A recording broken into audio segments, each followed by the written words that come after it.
Hello നമസ്കാരം. നമ്മുടെ Kerala allotment നമ്മൾ പ്രതീക്ഷിച്ചിരുന്നത് പോലെ തന്നെ ആരംഭിച്ചിട്ടുണ്ട്. ഇപ്പോൾ കേരള അലോട്ട്മെന്റിന്റെ മുഴുവൻ വിശദ വിവരങ്ങളും ഓപ്ഷൻ എങ്ങനെ കൊടുക്കാം എന്നുള്ള കാര്യങ്ങളും ഒക്കെയാണ് നമ്മൾ ഇന്നത്തെ ഈ വീഡിയോയിൽ ഡിസ്കസ് ചെയ്യാൻ വേണ്ടി പോകുന്നത്.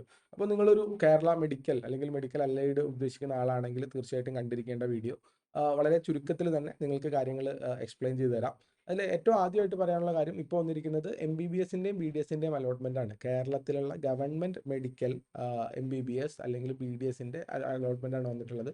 അല്ലൈഡ് അലോട്ട്മെന്റ് ആയുർവേദ ഹോമിയോ പോലെയുള്ള കാര്യങ്ങൾ ഇതിന്റെ ഒരു 2 റൗണ്ടുകൾക്കൊക്കെ ശേഷം മേ ബി ഒരു മാസത്തിന് ശേഷമായിരിക്കും വരുന്നുണ്ടാവുക എന്നുള്ള കാര്യം തുടക്കത്തിൽ നിങ്ങളോട് പറയട്ടെ.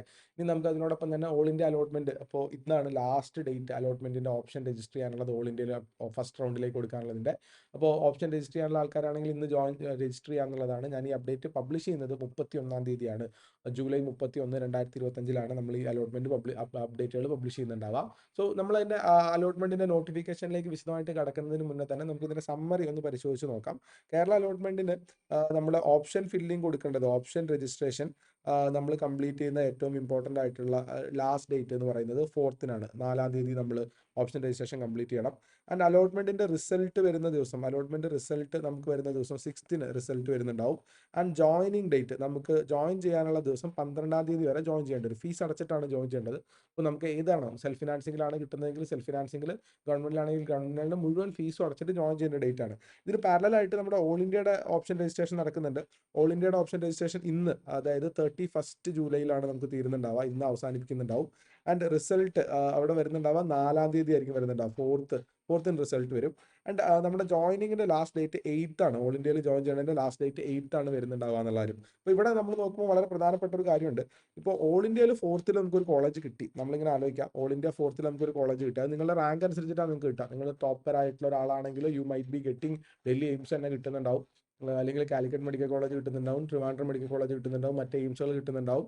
നമ്മുടെ ഓപ്ഷനുകൾ അനുസരിച്ചിട്ട്, നമ്മളുടെ റാങ്ക് അനുസരിച്ചിട്ട് നമുക്ക് ഒരു കോളേജ് കിട്ടിക്കഴിഞ്ഞാൽ, ഈ കോളേജിൽ 4-ാം തീയതി കിട്ടിക്കഴിഞ്ഞാൽ 5-ാം തീയതി നമ്മൾ പോയി ജോയിൻ ചെയ്യണം എന്നുണ്ടാവില്ല. സപ്പോസ് നിങ്ങൾക്ക് കിട്ടുന്ന കോളേജ്, കേരളത്തിൽ ഏത് കോളേജ് കിട്ടുന്നതെന്ന് അറിയാൻ വേണ്ടിയിട്ട് 6-ാം തീയതി വരെ വെയിറ്റ് ചെയ്തിട്ട് നമുക്ക് 7-ാം തീയതിയോ 8-ാം തീയതിയോ ജോയിൻ ചെയ്താൽ മതിയാവും. സോ ജോയിനിങ് ഡേറ്റ് കേരള കൂടി അറിഞ്ഞതിന് ശേഷം 7-ാം തീയതിയോ 8-ാം തീയതിയോ ജോയിൻ ചെയ്യാം എന്നുള്ള രൂപത്തിലേക്ക് ട്രാവൽ, ബാക്കി കാര്യങ്ങളൊക്കെ പ്ലാൻ ചെയ്യുക എന്നുള്ളതാണ് ഈ അലോട്ട്മെന്റ് പ്രതീക്ഷിച്ചിരിക്കുന്ന ആൾക്കാരോട് ഇപ്പോൾ പറയാനുള്ള ഒരു കാര്യം. ആൻഡ് മെഡിക്കൽ അല്ലൈഡ് അലോട്ട്മെന്റ് സ്റ്റാർട്ട് ചെയ്തിട്ടില്ല എന്നുള്ള കാര്യം കൂടിയാണ്. നമുക്ക് അതിന്റെ നോട്ടിഫിക്കേഷനിലൂടെ ഒന്ന് കടന്നുപോയി നോക്കാം. ഇപ്പോൾ നോട്ടിഫിക്കേഷനിൽ ഏറ്റവും പ്രധാനപ്പെട്ട കാര്യങ്ങളാണ് വരാനുള്ളത്. അലോട്ട്മെന്റിന്റെ ഓപ്ഷൻ രജിസ്ട്രേഷൻ തുടങ്ങുന്നതിനുള്ള സമയം 30-ാം തീയതിയാണ് പറയുന്നത്. അപ്പോൾ ഇന്ന് ഓൾറെഡി സ്റ്റാർട്ട് ചെയ്തിട്ടുണ്ട്. 30-ാം തീയതി എന്ന് പറയുമ്പോൾ സൈറ്റ് സജ്ജമാകുന്നു, ബാക്കി കാര്യങ്ങൾ ചെയ്യുന്നു എന്നുള്ള കാര്യങ്ങളുണ്ട്. 4-ാം തീയതി വൈകുന്നേരം രാത്രി വരെ, അപ്പോൾ ശരിക്കും പറഞ്ഞു കഴിഞ്ഞാൽ മിഡ് നൈറ്റ് വരെയുള്ള സമയമുണ്ട്. ഓപ്ഷൻ രജിസ്റ്റർ ചെയ്യാനുള്ള സമയം അവസാനിപ്പിക്കുന്നുണ്ട്. 5-ാം തീയതി താത്കാലിക അലോട്ട്മെന്റ് വരും. 6-ാം തീയതി കറക്റ്റ് ആയിട്ടുള്ള റിസൾട്ട് വരും. ഇതാണ് നമ്മൾ കാത്തിരിക്കുന്ന ഒരു സാധനം. ആൻഡ് 7-ാം തീയതി മുതൽ 12-ാം തീയതി വരെ കോളേജിൽ പ്രവേശനം നേടാൻ വേണ്ടി പറ്റും. 12-ാം തീയതി വൈകുന്നേരം കൃത്യമായിട്ടും അവരുടെ ഡേറ്റ തരുന്ന സാധനമാണ്. അപ്പോൾ നമ്മളുടെ പ്രധാനപ്പെട്ട ഡേറ്റുകൾ എന്ന് പറയുന്ന ഒരു സാധനം ഇതിനകത്ത് അവർ പ്രതീക്ഷിച്ചിട്ടുള്ളത് 4-ാം തീയതി എൻഡ് ചെയ്യുന്ന ദിവസം, അതുപോലെ തന്നെ 6-ാം തീയതി റിസൾട്ട് വരുന്ന ദിവസം. ട്രയൽ അലോട്ട്മെന്റിൽ, that is a trial allotment മാറ്റി ഒറിജിനൽ അലോട്ട്മെന്റും നിങ്ങൾക്ക് ഒരു അലോട്ട്മെന്റ് ലെറ്ററും തരും. നിങ്ങൾ യു ആർ അലോട്ടഡ് ടു ഇന്ന കോളേജ് എന്നുള്ള രൂപത്തിൽ, സെൽഫ് ഫിനാൻസിങ് MBBSലോ സെൽഫ് ഫിനാൻസിങ് BDSലോ ഗവൺമെന്റ് BDSലോ ഗവൺമെന്റ് MBBSലോ ഒക്കെ ആയിട്ട് ഇന്ന കോളേജിൽ നിങ്ങൾ അലോട്ട് ചെയ്തിട്ടുണ്ട് എന്നുള്ള രൂപത്തിൽ നിങ്ങൾക്ക് ഒരു അലോട്ട്മെന്റ് ലെറ്റർ വരും. ഈ അലോട്ട്മെന്റ് ലെറ്ററുമായിട്ട് നമ്മൾ പോയി ജോയിൻ ചെയ്യേണ്ട ദിവസമാണ്. ഇതിനകത്തുള്ള ഏറ്റവും പ്രധാനപ്പെട്ട കാര്യം നമ്മൾ പറഞ്ഞു, ഗവൺമെന്റ് മെഡിക്കൽ കോളേജുകളും ഡെന്റൽ കോളേജുകളുമാണ് ഇതിനകത്ത് വരുന്നുണ്ടാവുക. അപ്പോൾ ഓരോ ഓരോ ആൾക്കാർക്കും വരുന്ന ക്വാട്ട കറക്റ്റായിട്ട് പറയുന്നുണ്ട്. സ്റ്റേറ്റ് മെറിറ്റ് 50%ആണ്. പ്രത്യേകിച്ച് ജാതിയോ കാര്യങ്ങളോ ഒന്നും നോക്കാതെ ഉള്ള സ്റ്റേറ്റ് മെറിറ്റ് 50% സീറ്റുകളാണ്. EWS ആൾക്കാർക്ക് 10%, ബാക്കിയുള്ള OBC ആൾക്കാർക്ക് 30%. ടോട്ടൽ അത് ഈഴവ 9, മുസ്ലിം 8, BH 3%, LA വിഭാഗം, ലാറ്റിൻ വിഭാഗം, അതുപോലെ തന്നെ ധീവര അനുബന്ധ വിഭാഗങ്ങൾ 2%, വിശ്വകർമ്മ 2%, പിന്നെ കുശവനും അനുബന്ധ സമുദായങ്ങൾ KN എന്ന് പറയുന്ന കാറ്റഗറി 1%. ഇതിങ്ങനെ ഉണ്ടാവുക. ബാക്ക്വേർഡ് ക്രിസ്ത്യൻ, അതിനൊക്കെ ഓരോ ശതമാനം വീതമാണ് നമുക്ക് സീറ്റ് വരുന്നുണ്ടാവുക. പട്ടികജാതി പട്ടികവർഗം SC വിഭാഗത്തിന് 8%, പട്ടികവർഗം ST വിഭാഗത്തിന് 2%ആണ് ടോട്ടൽ സീറ്റുകൾ വരുന്നുണ്ടാവുക എന്നുള്ളതാണ്. അതിനകത്ത് നമുക്കറിയാൻ വേണ്ടി പറ്റും, ഒരു കോളേജ്, നമ്മുടെ പാലക്കാട് മെഡിക്കൽ കോളേജ് കുറച്ചുകൂടി റിസർവ്ഡ് കോളേജാണ്. പട്ടികജാതി പട്ടിക വിഭാഗക്കാർക്ക് 72% സീറ്റുകളും പൊതു മെറിറ്റിലുള്ള 13% സീറ്റ്. നമ്മൾ 13% സ്റ്റേറ്റ് മെറിറ്റ് വരാനുണ്ട്, അഖിലേന്ത്യാ കോട്ട വരാനുണ്ട്. അതുപോലെ തന്നെ നമ്മുടെ കൊല്ലം മെഡിക്കൽ കോളേജിൽ 35% സീറ്റുകൾ ESIC ഉള്ള കുട്ടികളുടെ, ESI കുട്ടികൾക്ക് വേണ്ടിയിട്ട് റിസർവ്ഡ് ആണ് എന്ന് പറയുന്നുണ്ട്. പിന്നെ ബാക്കി എല്ലാ സാധനങ്ങൾക്കും കൃത്യമായിട്ട് നമുക്ക് എന്ത് കൊടുക്കാനുണ്ട് എന്നുള്ളതാണ്. ന്യൂനപക്ഷ മൈനോറിറ്റി കോട്ട സീറ്റുകളിലേക്കുള്ള കാര്യങ്ങൾ അവരോട് കൃത്യമായിട്ട് പറയുന്നുണ്ട്. ഈ നോട്ടിഫിക്കേഷൻ ഇരിക്കുന്നുണ്ട്, നിങ്ങൾക്ക് വ്യക്തമായിട്ട് വായിച്ചു നോക്കാൻ വേണ്ടി പറ്റുന്ന കാര്യമാണ്. പിന്നെ സ്വാശ്രയ മെഡിക്കൽ കോളേജിലെ 15% സീറ്റുകളിലേക്ക് ഏത് സ്ഥലത്തും എന്താ പറയുക, നമുക്ക് കേരളത്തിന് പുറത്തെ കുട്ടികൾക്കും അപ്ലൈ ചെയ്യാൻ വേണ്ടി പറ്റും എന്നുള്ളൊരു കാര്യം കൂടി അവിടെ നമ്മൾ കൊടുക്കുന്നുണ്ട്. ഗവൺമെന്റ് ഫീസ് ഫിക്സ് ചെയ്തിട്ടുണ്ട്. ഗവൺമെന്റിൽ MBBS പഠിക്കാൻ വേണ്ടിയിട്ട് നമുക്ക് വേണ്ടി വരുന്ന ഫീസ് എന്ന് പറയുന്ന സാധനം 23,150 രൂപയാണ് ഗവൺമെന്റ് ഫീസ് അടയ്ക്കേണ്ടി വരുന്നുണ്ടാവുക. അതുപോലെ തന്നെ ഗവൺമെന്റ് ഡെന്റലിൽ 20,840 രൂപയാണ് ഗവൺമെന്റ് ഡെന്റലിൽ ഫീസായിട്ട് അടയ്ക്കേണ്ടി വരിക. ഇനി സ്വാശ്രയ മെഡിക്കൽ കോളേജുകളുടെ ഫീസ് ഇവിടെ കാണിച്ചിരിക്കുന്നത് 8,07,000, 8,16,000, 8,16, 8,16. ഈ ഫീസുകളെല്ലാം കഴിഞ്ഞ വർഷത്തെ ഫീസുകളാണ്. ഈ വർഷത്തെ ഫീ റെഗുലേറ്ററി കമ്മീഷന്റെ ഭാഗത്ത് ഹൈക്കോടതിയുടെ ഭാഗത്തുനിന്നുള്ള നിർദ്ദേശങ്ങൾ അനുസരിച്ചിട്ട് ഫീസ് കൂടാൻ സാധ്യതയുണ്ട്. അപ്പോൾ 5%, 9%, ഒരു കണക്കുണ്ട് അതിന് കൃത്യമായിട്ട് ഓരോ വർഷത്തിലെ ആനുപാതിക ഇൻക്രിമെന്റ് വരാനുള്ളത്. സോ ഇപ്പോൾ ഉള്ളത് ഇവിടെ നമ്മളിപ്പോൾ ഇവിടെ കാണിച്ചിട്ടുള്ള ഈ ഫീസുകൾ എന്ന് പറഞ്ഞാൽ കഴിഞ്ഞ വർഷത്തെ ഫീസുകളിൽ നിന്നാണ്. ഈ വർഷം പോകുമ്പോഴത്തേക്കും അപ്രോക്സിമേറ്റ്ലി 9 lakhs എന്നുള്ള രൂപത്തിലേക്ക് ഫീസ് മാറും. ഓരോ കോളേജിലും ഇപ്പോൾ ഈ ലിസ്റ്റിൽ കാണിക്കുന്നത് പോലത്തെ സാധനങ്ങളുണ്ട്. ഈ വർഷത്തെ ഈ ഫീസുകളെല്ലാം ലാസ്റ്റ് ഇയർ ഫീസുകളാണ് എന്നുള്ള കാര്യം നമ്മൾ ഓർത്തിരിക്കണം. ആൻഡ് ഇപ്പോൾ നമ്മൾ അഡ്മിഷൻ നേടുന്ന സമയത്ത് നമ്മൾ അടയ്ക്കേണ്ട ഫീസുകൾ ഇതാണ്. ഇപ്പോൾ നിങ്ങൾക്ക് ഇപ്പോൾ അഥവാ ഞാൻ പറയാണ്, ഈ ലിസ്റ്റ് പ്രകാരം നിങ്ങൾക്ക് KMCT മെഡിക്കൽ കോളേജിൽ നിങ്ങൾക്ക് അഡ്മിഷൻ കിട്ടിക്കഴിഞ്ഞാൽ ഇപ്പോൾ നമ്മൾ അടുത്ത 12-ാം തീയതിക്കുള്ളിൽ 8,07,000 രൂപ നമ്മൾ ഫീസായിട്ട് അടയ്ക്കണം. എങ്കിൽ മാത്രമേ നമ്മുടെ അഡ്മിഷൻസ് കൺഫേം ആവുള്ളൂ എന്നുള്ള കാര്യമാണ്. ഇത് എന്തുകൊണ്ട് പറയുന്നു എന്ന് വെച്ചാൽ പലപ്പോഴും എല്ലാ വർഷത്തിലും സെൽഫ് ഫിനാൻസിങ്ങിനൊക്കെ കുട്ടികളെ ജോയിൻ ചെയ്യിപ്പിക്കാൻ നേരം പേരൻസ് വിചാരിക്കുന്ന വെച്ചാൽ ഒരു കൊല്ലം ഉണ്ടല്ലോ, ഒരു കൊല്ലം കൊണ്ട് നമ്മൾ ഫീസ് അറേഞ്ച് ചെയ്താൽ മതി, 8 ലക്ഷം അല്ലെങ്കിൽ 9 ലക്ഷം 1 ഇയർ കൊണ്ട് അറേഞ്ച് ചെയ്യാം, അല്ലെങ്കിൽ 2 ഗഡുക്കളായിട്ട് അറേഞ്ച് ചെയ്യാം എന്നൊക്കെ പറയുന്ന ആളുകളുണ്ട്. ഒരുപാട് സങ്കട കഥകളൊക്കെ കേൾക്കാറുണ്ട്. സീറ്റ് കിട്ടിയ പൈസ അറേഞ്ച് ആവും, 1 മാസം എടുക്കും, പക്ഷെ 1 മാസം കൊണ്ട് ഫീസ് അടയ്ക്കാനുള്ള അവധി ഉണ്ടോ എന്നൊക്കെ ചോദിക്കുന്ന ആളുകളുണ്ട്. അങ്ങനത്തെ അവധി സാധനങ്ങൾ കിട്ടില്ല എന്നുള്ളതാണ്. വിഷമകരമാണ്. ഞാൻ പറയുന്നതാണ്, നമുക്ക് അങ്ങനെ ഒരു പൈസ റെഡി ആയിട്ട് അറേഞ്ച് ചെയ്യാൻ വേണ്ടി പറ്റുന്നുണ്ടെങ്കിൽ മാത്രം നമ്മൾ സെൽഫ് ഫിനാൻസിങ് ചൂസ് ചെയ്യുക എന്നുള്ള ഒരു ഓപ്ഷൻ ഉണ്ട്.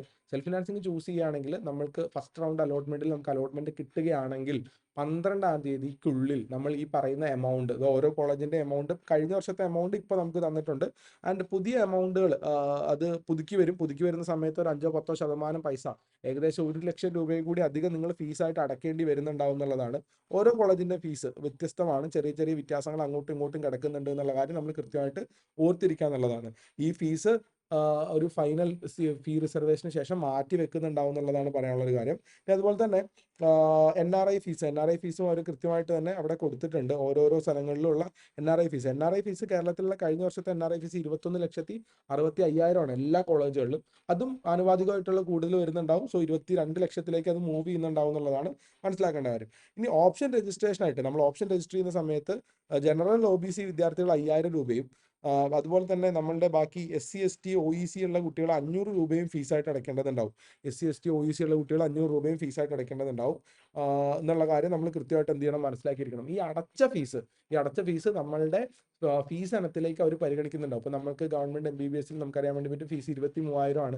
5,000 രൂപ നമ്മളിപ്പോൾ ഫീസ് അടച്ചിട്ടുണ്ടെങ്കിൽ, ഇപ്പോൾ ജനറൽ OBCക്കാർ അടച്ചിട്ടുണ്ടെങ്കിൽ ആ 5,000 കഴിച്ചിട്ടുള്ള ബാക്കി ഒരു 18,000 രൂപ നമ്മൾ എന്ത് ചെയ്താൽ മതിയാവും, കോളേജിലേക്ക് പോകുമ്പോൾ ഒടുക്കാൻ മതിയാവും എന്നുള്ള ഒരു സാധനമുണ്ട്. അതുപോലെ തന്നെ സെൽഫ് ഫിനാൻസിങ്ങിലേക്ക് അപ്ലൈ ചെയ്യുന്ന സമയത്തേക്കും അവർ ഇപ്പോൾ അതിനകത്ത് പ്രത്യേകിച്ച് ഒരു എക്സ്ട്രാ ഫീസിന്റെ കാര്യം എന്ത് ചെയ്തിട്ടില്ല, ഈ നോട്ടിഫിക്കേഷനിൽ പറഞ്ഞിട്ടില്ല എത്രയാണ് സാധനങ്ങൾ വേണ്ടതെന്നുള്ള കാര്യത്തിൽ. സെൽഫ് ഫിനാൻസിങ് അപ്ലൈ ചെയ്യാൻ വേണ്ടിയിട്ടും നമുക്ക് ഇതേ സാധനം തന്നെയാണ് നമുക്ക് എന്ത് ചെയ്യേണ്ടത്, ഇവിടെ ഇപ്പോൾ അടയ്ക്കേണ്ടത്. ഇപ്പോൾ സെൽഫ് ഫിനാൻസിങ് അപ്ലൈ ചെയ്യാൻ വേണ്ടിയിട്ട് 1 ലക്ഷം രൂപ ഫീസ് അടയ്ക്കണോ എന്നുള്ളൊരു സാധനം ഇതിനകത്ത് ഇപ്പോൾ വന്നിട്ടില്ല.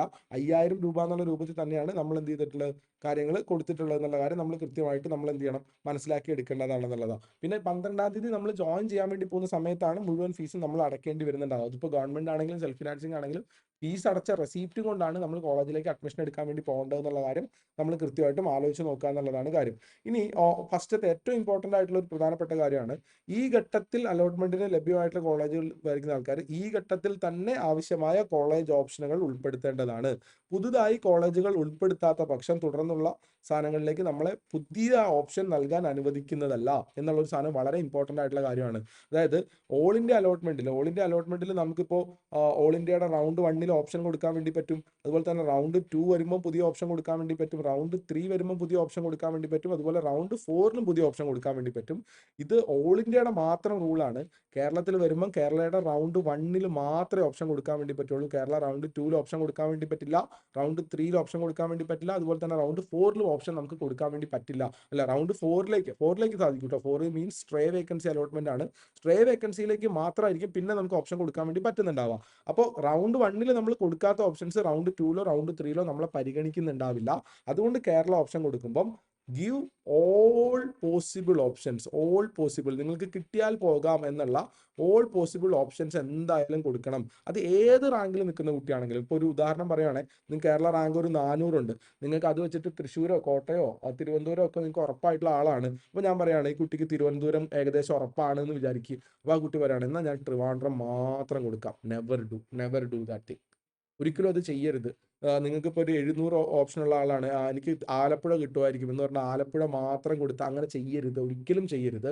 അതുപോലെ തന്നെ ഇപ്പോൾ നിങ്ങളുടെ കേരള റാങ്ക് ഒരു 2500 എനിക്ക് ജൂബിലി കിട്ടും എന്ന് പറഞ്ഞാൽ ജൂബിലി മാത്രം ഓപ്ഷൻ കൊടുക്കരുത്, ഒരിക്കലും ചെയ്യരുത്. Give all possible option. നമുക്ക് പറ്റുന്ന അത്ര ഓപ്ഷനുകൾ കൊടുക്കുക. എന്തിൻ്റെ അടിസ്ഥാനത്തിൽ കൊടുക്കുക? പലപ്പോഴും ഞാൻ ഈ വീഡിയോകളിൽ പറയാറുണ്ട്, നമ്മുടെ ആഗ്രഹത്തിൻ്റെ ഓർഡറിലാണ് കൊടുക്കേണ്ടത്.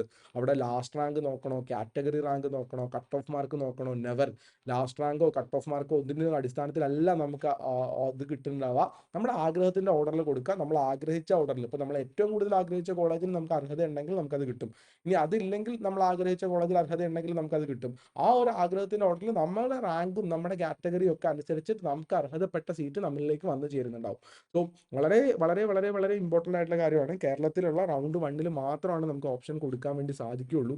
റൗണ്ട് 2 റൗണ്ട് 3 ഈ 2 റൗണ്ടുകളിലും നമുക്ക് പുതിയ ഓപ്ഷനുകൾ ആഡ് ചെയ്യാൻ വേണ്ടി പറ്റില്ല. ഇനി ചിലപ്പോൾ പുതിയ കോളേജ് ആഡ് ചെയ്യും. ഏതെങ്കിലുമൊക്കെ ഒരു പുതിയ കോളേജ് ആഡ് ചെയ്യും. നിലവിൽ അങ്ങനെ പുതിയ കോളേജ് ആഡ് ചെയ്യുന്നതിനെ പറ്റിയിട്ടൊന്നുമില്ല, റൂമറുകൾ മാത്രമേ ഉള്ളൂ. കാസർഗോഡ് കോളേജ് എന്നൊക്കെ ഇങ്ങനെ കേൾക്കുന്നു, ഒരു ഉറപ്പില്ലാത്ത കാര്യമാണ്. അങ്ങനെ പുതിയ കോളേജ് ആഡ് ചെയ്ത് കഴിഞ്ഞാൽ പുതിയ കോളേജിന്റെ ഓപ്ഷൻ മാത്രമേ പുതുതായിട്ട് ആഡ് ചെയ്യാൻ വേണ്ടി പറ്റുള്ളൂ. അതായത് ഇപ്പോൾ ഞാൻ വെറുതെ പറയുകയാണെങ്കിൽ കാസർഗോഡ് കോളേജിനെ പറ്റിയിട്ടുള്ള വിവരങ്ങളൊന്നും നിലവിൽ ഒഫീഷ്യലി അവൈലബിൾ അല്ല. അങ്ങനെ ഒരു കോളേജ് ആഡ് ചെയ്ത് കഴിഞ്ഞാൽ ഇപ്പോൾ Kerala round 2 round 3 Kasaragod college മാത്രം നമ്മുടെ ഓപ്ഷനിലേക്ക് ആഡ് ചെയ്യാനും അതൊന്ന് അറേഞ്ച് ചെയ്യാനുള്ള ഒരു അവസരം നമുക്ക് കിട്ടുന്നുണ്ടാവും. അതർവൈസ് നമുക്ക് വേറെ ഒരു കോളേജും പുതുത് വെക്കാൻ വേണ്ടി പറ്റില്ല. അപ്പോൾ നിങ്ങൾ ഗവൺമെന്റിലോ സെൽഫ് ഫിനാൻസിങ്ങിലോ ആണ് ജോയിൻ ചെയ്യാൻ ഉദ്ദേശിക്കുന്നത്, നിങ്ങളുടെ റാങ്ക് ഏതും ആവട്ടെ, നിങ്ങൾ എത്ര പോസിബിലിറ്റി ഉള്ള ആളോ ആയിക്കോട്ടെ, നിങ്ങൾ എന്ത് ചെയ്യാന്ന് വെച്ചാൽ ഗിവ് ഓൾ പോസിബിൾ ഓപ്ഷൻസ്, എല്ലാ പോസിബിൾ ആയിട്ടുള്ള ഓപ്ഷനുകളും ഇപ്പോൾ തന്നെ വെക്കണം എന്നുള്ളതാണ് കാര്യം. ആൻഡ് ഇന്നത്തെ ദിവസം 31-ാം തീയതിയാണ്. ഇന്ന് ഓടിപ്പിടിച്ച് പോയി ഓപ്ഷൻ വെക്കണോ? വേണമെന്നില്ല. 1-ാം തീയതി 2-ാം തീയതി 3-ാം തീയതി ഇതിലേതെങ്കിലും ഒരു ദിവസം വെച്ചാൽ മതി. 3-ാം തീയതിയോട് കൂടി വെക്കുക. 4-ാം തീയതിയിലേക്ക് വെക്കാതിരിക്കുക, 4ത്തിലേക്ക് വെക്കാതിരിക്കുക. നിങ്ങൾ സീരിയസ് ആയിട്ട് അലോട്ട്മെന്റ് നോക്കുന്ന ആളാണെങ്കിൽ 3-ാം തീയതിയോട് കൂടിയിട്ട് ഓപ്ഷൻ വെച്ചാൽ മതി. സമാധാനമായിട്ട് ഇരുന്നിട്ട് നമ്മുടെ പ്രിഫറൻസ് ലിസ്റ്റ് തയ്യാറാക്കുക. നമുക്ക് സാധ്യതകളൊക്കെ നോക്കാം, ലാസ്റ്റ് റാങ്കിന്റെ ഓപ്ഷനും ബാക്കി സാധനങ്ങളൊക്കെ വെച്ചിട്ട്. പക്ഷേ നമ്മൾ പ്രിഫറൻസ് കൊടുക്കേണ്ടത് ഒരേ ഒരു കാര്യത്തിന്റെ സാധനത്തിൽ മാത്രമാണ്. അത് നമ്മുടെ ആഗ്രഹത്തിന്റെ, ഡിസൈറിന്റെ ഓർഡറിൽ മാത്രം നമ്മൾ കൊടുക്കാൻ വേണ്ടിയിട്ട് തയ്യാറാവുക എന്നുള്ളത്. നമുക്ക് ആ ഒരു നോട്ടിഫിക്കേഷന്റെ ലാസ്റ്റ് കുറച്ച് പാർട്ട് കൂടി നമുക്ക് നോക്കാം. അലോട്ട്മെന്റ് ലഭിച്ചിട്ട് നിശ്ചിത തീയതിക്കുള്ളിൽ പ്രവേശനം നേടിയില്ലെങ്കിൽ അലോട്ട്മെന്റ് റദ്ദാകും, ക്യാൻസൽ ആകും. അതുപോലെ തന്നെ തുടർന്നുള്ള അലോട്ട്മെന്റുകളിൽ പങ്കെടുപ്പിക്കുന്നതുമല്ല. അപ്പോൾ ഇത് ഭയങ്കര ഇമ്പോർട്ടൻ്റ് ആയിട്ടുള്ള കാര്യം. നമുക്കറിയാം 12-ാം തീയതി 6-ാം തീയതി നമുക്ക് റിസൾട്ട് വരും, 6th റിസൾട്ട് വരും. അത് കഴിഞ്ഞിട്ട് നമുക്ക് ജോയിൻ ചെയ്യാൻ വേണ്ടിയിട്ട് 12-ാം തീയതി ഓഗസ്റ്റ് 12 വളരെ ഇമ്പോർട്ടൻ്റ് ആണ്. ഓഗസ്റ്റ് 12 ഓഗസ്റ്റ് 12-നുള്ളിൽ നമുക്ക് കിട്ടിയ കോളേജിൽ നമ്മൾ പോയി ജോയിൻ ചെയ്യണം. ജോയിൻ ചെയ്തിട്ട് നമുക്ക് വേണമെങ്കിൽ അത് സ്ഥിരമായിട്ട് ജോയിൻ ചെയ്യാം, അല്ലെങ്കിൽ ജോയിൻ ചെയ്തിട്ട് നമുക്ക് അപ്ഗ്രഡേഷന് കൊടുക്കാൻ വേണ്ടി പറ്റും. അപ്ഗ്രഡേഷൻ നമുക്ക് റൗണ്ട് 2 റൗണ്ട് 3 കൂടി അപ്ഗ്രഡേഷൻ കിട്ടും. Kerala round 2 Kerala round 3 upgradation കിട്ടും. പക്ഷേ അങ്ങനെയാണ് നമ്മൾ മുന്നോട്ട് പോകേണ്ടത്. റൗണ്ട് 3 കിട്ടിക്കഴിഞ്ഞാൽ പിന്നെ നമ്മളവിടെ ലോക്ക് ആവും. റൗണ്ട് 3 ഏത് കോളേജാണോ കിട്ടുന്നത് അതാണ് നമ്മളുടെ സ്ഥിരം. ലോക്ക് എന്നുള്ള വാക്ക് എനിക്ക് തോന്നുന്നു ഒരു നെഗറ്റീവ് വാക്കാണ്, നമ്മൾ അത് ഉപയോഗിക്കേണ്ട. എനിക്ക് കുറച്ചും കൂടി രസമായിട്ട്, അല്ലെങ്കിൽ കുറച്ചുകൂടി നമുക്ക് റൗണ്ട് 3 കിട്ടുന്നതാണ് നമ്മുടെ സ്ഥിരം സീറ്റ്, നമ്മളുടെ പെർമനന്റ് ആയിട്ടുള്ള സ്ഥിരം കോളേജ് അവിടെയാണ് വരുന്നുണ്ടാവുക എന്നുള്ള കാര്യം നമ്മൾ മനസ്സിലാക്കുക. സ്ഥിരം കോളേജ് ഇതാ, നമ്മൾ പഠിക്കേണ്ട കോളേജ് റൗണ്ട് 3 കിട്ടുന്ന കോളേജാണ്. റൗണ്ട് 1 ഒരു കോളേജ് കിട്ടി, അപ്ഗ്രഡേഷൻ നോക്കി, റൗണ്ട് 2 ചിലപ്പോൾ കിട്ടുവാണെങ്കിൽ മാറാം. റൗണ്ട് 3 നമുക്ക് വേണമെങ്കിൽ അപ്ഗ്രഡേഷൻ നോക്കാം, കിട്ടുവാണെങ്കിൽ മാറാം.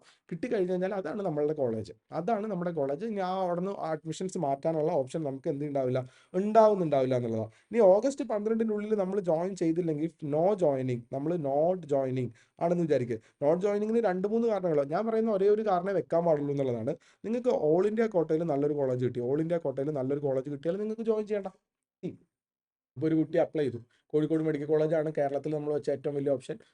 ഓൾ ഇന്ത്യയിൽ നമ്മൾ എയിംസ് ഭുവനേശ്വറോ എയിംസ് ഡൽഹിയോ വെച്ചു, എയിംസ് ഡൽഹി കിട്ടി, നമ്മൾ അതിൽ പോയി ജോയിൻ ചെയ്തു. അങ്ങനെയാണെങ്കിൽ പിന്നെ നമ്മൾ നോട്ട് ജോയിനിങ് ആണ്, നമ്മൾ ഇനിയിപ്പോൾ ഇതിനകത്ത് ജോയിൻ ചെയ്യാൻ വേണ്ടി പോകുന്നില്ല. ഇത് മാത്രം വെക്കുക. എന്നിട്ട് നമ്മൾ എന്ത് ചെയ്യാന്ന് വെച്ച് കഴിഞ്ഞാൽ, ഇതിനകത്ത് നമ്മൾ നോട്ട് ജോയിനിങ് ആണെങ്കിൽ ഈ പറയുന്ന ഓൾ ഇന്ത്യ നമ്മൾ കേരള കിട്ടി 12-ാം തീയതിയുടെ ഉള്ളിൽ ആ കോളേജിൽ പോയി നമ്മൾ ജോയിൻ ചെയ്തിട്ടില്ലെങ്കിൽ നമ്മൾ ഫുള്ളായിട്ട് എക്സിറ്റ് ആണ്. നമ്മൾ കംപ്ലീറ്റ് എക്സിറ്റ് ആണ്. നമുക്ക് ഇനി ഇതിനകത്തേക്ക് തിരിച്ചു വരാൻ വേണ്ടിയിട്ട് നമുക്കിനി ഒരു തിരിച്ചു വരവില്ല എന്നുള്ളതാണ് അതിനകത്തുള്ള ഏറ്റവും പ്രധാനപ്പെട്ട പോയിന്റ്. നിങ്ങൾ ഓർത്തിരിക്കേണ്ട ഒരു സാധനം. അപ്പോൾ ഇത് വളരെ വളരെ വ്യക്തമായിട്ട് തന്നെ മനസ്സിലാക്കണം. 12-ാം തീയതിൻ്റെ ഉള്ളിൽ സെൽഫ് ഫിനാൻസിങ് സീറ്റ് കിട്ടുന്ന ആൾക്കാരടക്കം അവിടെ പറഞ്ഞിട്ടുള്ള 8 ലക്ഷം 7 ലക്ഷം 8.5 ലക്ഷം ആ പണം അടച്ചിട്ട് ജോയിൻ ചെയ്യണം. അപ്പോൾ സെൽഫ് ഫിനാൻസിങ്ങിൽ ഓപ്ഷൻ വെക്കാൻ വേണ്ടി പോകുന്ന ആൾക്കാർ എന്ത് ചെയ്യണം എന്ന് വെച്ചാൽ ഇന്ന് മുതൽ തന്നെ പൈസ റേസ് ചെയ്യാനും നമ്മുടെ ബാങ്ക് അക്കൗണ്ടിലേക്ക് റെസ്പെക്റ്റീവ് ആയിട്ടുള്ള സ്ഥലങ്ങളിലേക്കൊക്കെ എത്തിച്ച് പൈസ നമ്മുടെ കയ്യിൽ ബൈ ഹാൻഡ് ആയിട്ട് ഫുൾ ഒറ്റ എമൗണ്ട് ഒറ്റ തവണയായിട്ടാണ് ഫീസ് അടയ്ക്കേണ്ടത്.